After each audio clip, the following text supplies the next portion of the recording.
ಬೆಂಗಳೂರಿನಲ್ಲಿ ವೀಕೆಂಡ್ ಅಥವಾ weak of ಇದೆ ಎಲ್ಲಾದರೂ ಹೊರಗೆ ಹೋಗೋಣ ಅಂದ ತಕ್ಷಣ ನಮ್ಗಳಿಗೆ ಬೇರೆ ಊರಿನ ರೀತಿಯಲ್ಲಿ ಯಾವುದೋ ಹಿಲ್ಸಿಗೆ ಹೋಗೋದು ಅಂತನೋ ಅಥವಾ ಬೀಚ್ಗಳ ಹತ್ರ ಹೋಗೋಕ್ಕೋ ದಾರಿ ಸಿಗಲ್ಲ, ಜಾಗ ಸಿಗಲ್ಲ. ನಾವು ಹೋಗೋದೇ ಏನು ಹೇಳಿ, ಹತ್ರದಲ್ಲಿ ಎಲ್ಲಾದರೂ ಅಮ್ಯೂಸ್ಮೆಂಟ್ ಪಾರ್ಕ್ ಇದ್ರೆ ಹೋಗೋಣ, ಒಂದು ಅರ್ಧ ದಿನ ಆಟ ಆಡೋಣ, ಮನೆಗೆ ವಾಪಸ್ ಬರೋಣ ಅಂತ. ಬಟ್ ಈ ಅಮ್ಯೂಸ್ಮೆಂಟ್ ಪಾರ್ಕ್ಗಳೇನಿರ್ತವೆ ಇದೆಷ್ಟು ಮಟ್ಟಿಗೆ ಸೇಫ್ ಅನ್ನೋ ಪ್ರಶ್ನೆ ಪದೇ ಪದೇ ಪದೇ ಪದೇ ಪ್ರಶ್ನೆಯನ್ನು ಹುಟ್ಟಾಗ್ತಾ ಇದೆ. ಮೊನ್ನೆ ಒಂದು ಕೇಸ್ ಆಗಿದೆ.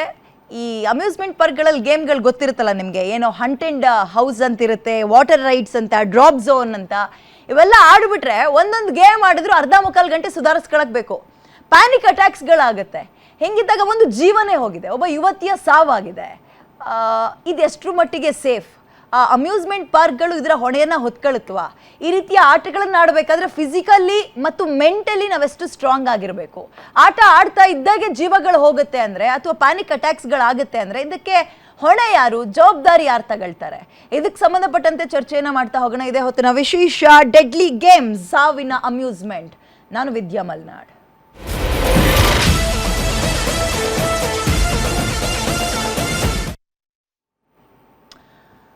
ಓಕೆ, ಈ ರೀತಿಯ ಸಾವುಗಳಾದಾಗ ಇದರ ಹೊಣೆಯನ್ನ ಯಾರು ಹೊತ್ಕೊಳ್ತಾರೆ? ಈ ಅಮ್ಯೂಸ್ಮೆಂಟ್ ಅಥವಾ ಗೇಮ್ ಆಡಿಸುವ ಏನು ಸಂಬಂಧಪಟ್ಟವ್ರು ಇರ್ತಾರಲ್ಲ ಅವ್ರುಗಳು ಇದರ ಹೊಣೆಯನ್ನ ಹೊತ್ಕೊಳ್ತಾರಾ?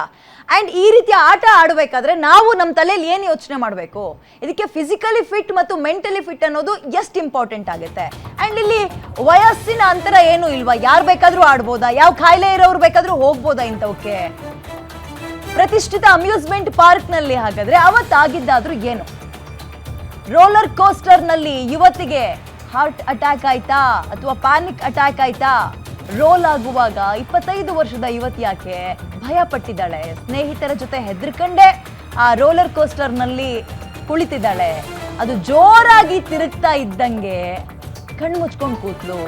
ಸ್ನೇಹಿತರು ಆಕೆನ ಎಬ್ಸೋಕೆ ಟ್ರೈ ಮಾಡ್ತಾರೆ. ಆ ವಿಡಿಯೋ ಈಗ ಸಿಕ್ಕಾಪಟ್ಟೆ ವೈರಲ್ ಆಗ್ತಾ ಇದೆ. ಯುವತಿ ಮಾತನಾಡದೆ ಇದ್ದಾಗ ಸಿಬ್ಬಂದಿಗಳು ಅದನ್ನ ಗಮನಕ್ಕೆ ತಗೊಂಡು ಆ ಗೇಮ್ನ ಸ್ಟಾಪ್ ಮಾಡ್ತಾರೆ. ಅಷ್ಟೊತ್ತಿಗೆ ಆಕೆಗೆ ಜೀವವೇ ಹೋಗಿತ್ತು, ಹೃದಯಾಘಾತ ಆಗಿತ್ತು. ಯುವತಿ ಮೃತಪಟ್ಟಿರುವ ವಿಡಿಯೋ ಈಗ ಸಿಕ್ಕಾಪಟ್ಟೆ ವೈರಲ್ ಆಗ್ತಾ ಇದೆ. ಬೆಂಗಳೂರಿನ ಹೊರವಲಯದ ಒಂದು ಅಮ್ಯೂಸ್ಮೆಂಟ್ ಪಾರ್ಕ್ನಲ್ಲಿ ನಡೆದಿರುವಂತಹ ಘಟನೆ ಇದು. ಈ ಬಗ್ಗೆ ಇಲ್ಲಿವರೆಗೂ ಯಾವುದೇ ರೀತಿಯ ಕೇಸ್ಗಳು ದಾಖಲಾಗಿಲ್ಲ. ಹಾಗಾಗಿ ಅದು ಎಲ್ಲಿ ಏನು ಎತ್ತ ಅಂತ ಹೇಳಕ್ ನಮಗೂ ಕೂಡ ಆಗ್ತಾ ಇಲ್ಲ. ಅಮ್ಯೂಸ್ಮೆಂಟ್ ಪಾರ್ಕ್ ಒಂದರಲ್ಲಿ ಇಂತಹ ದುರಂತ ನಡೀತಾ ಹಾಗಾದ್ರೆ ಆ ವಿಜುವಲ್ಸ್ ನ ಗಮನಿಸ್ತಾ ಇದ್ದೀರಿ. ಆ ರೋಲರ್ ಕೋಸ್ಟರ್ ತಿರುಗುತ್ತಲ್ಲ, ಎಲ್ಲರೂ ಭಯದಲ್ಲೇ ಇದ್ದಾರೆ. ಬಟ್ ಒಬ್ಬ ಹೆಣ್ಮಗಳು ಪೂರ್ತಿ ಕಣ್ಣು ಮುಚ್ಚಿದಾಳೆ. ನಾವು ಅನ್ಕೋಬಹುದು ಹೆದರಿಕೆ ಕಣ್ಣು ಮುಚ್ಚಿರ್ಬೋದು ಅಂತ. ಇಲ್ಲ, ಅಷ್ಟೊತ್ತಿಗೆ ಆಲ್ರೆಡಿ ಜೀವ ಹೋಗಿದೆ.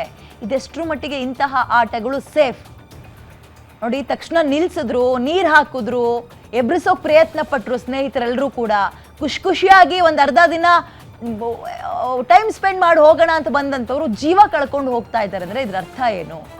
ಗೇಮ್ಗಳು ಅವು ನಮಗೆ ಆ ಕ್ಷಣಕ್ಕೆ ಅಥವಾ ಆ ದಿನಕ್ಕೆ ಎಂಜಾಯ್ ಮಾಡೋ ಥರ ಇರಬೇಕಾ? ಈ ಥರ ಜೀವ ತೆಗೆಯೋ ರೀತಿಯಲ್ಲಿ ಇರಬೇಕಾ? ಇದರ ಹೊಣೆ ಯಾರು ಹೊತ್ಕೊಳ್ತಾರೆ? ಈ ಸಾವಿಗೆ ಹೊಣೆ ಯಾರು ಹಾಗಾದ್ರೆ ಇವಾಗ?